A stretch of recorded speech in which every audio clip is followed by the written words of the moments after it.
So we're going to continue with an ordinary annuity. So this problem says, a young couple would like to start a college fund for their new baby. They want to save $225,000 over the next 18 years. They plan to invest their savings in a 529 education savings plan that earns 8% interest compounded quarterly. How much should the new parents deposit at the end of each quarter so that the account is worth $225,000 in 18 years? So this is a future value for an annuity.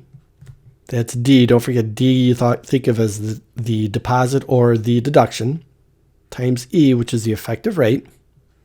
Divide that by R over N. So I like to go through here and look at what the variables that are available. So they want to save $225,000. So that's what they want in the future.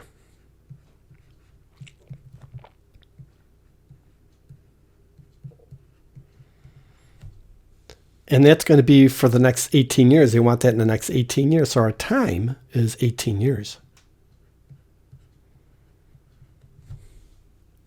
They plan to invest their savings in a 529 savings plan. It earns 8% interest. That's our rate.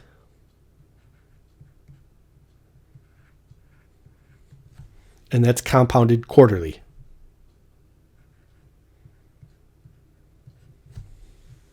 And of course, here it says, how much should the new parents deposit? So that's what we're looking for. We're looking for D.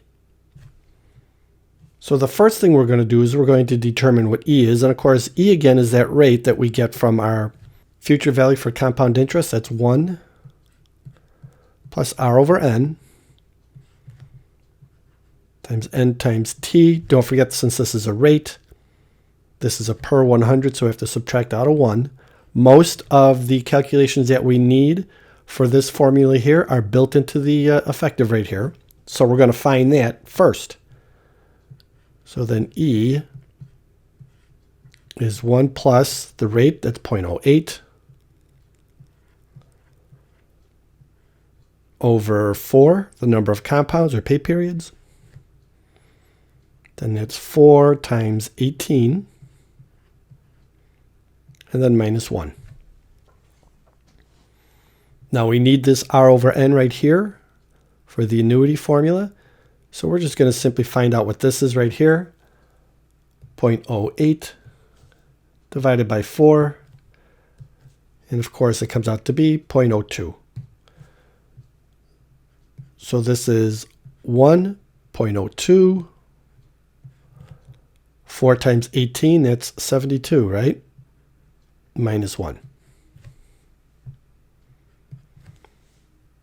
So now we'll do 1.02.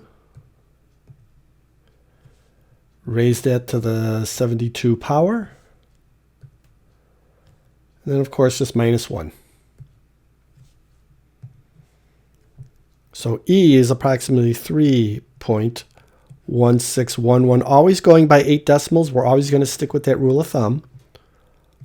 4038.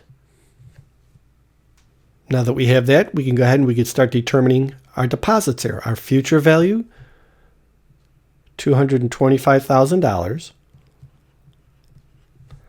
That's going to be equal to the deposit, which is what we're trying to find. And we multiply that to 3.1611, 4038. And then divide that by the R over N. That's this here. That's this here. That's our 0.02.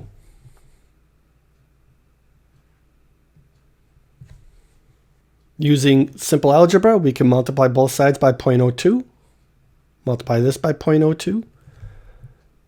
Multiply this by 0.02. These will cancel. Now I can do 0.02 times $225,000.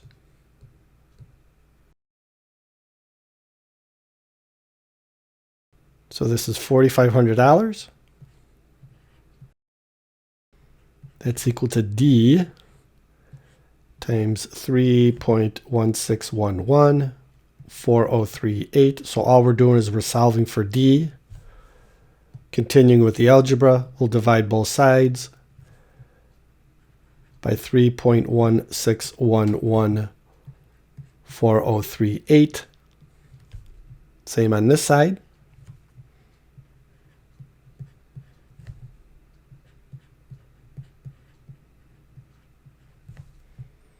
This will cancel and this will cancel. Our $4,500, divide that by 3.1611, 4038. So our deposit, D, is going to be around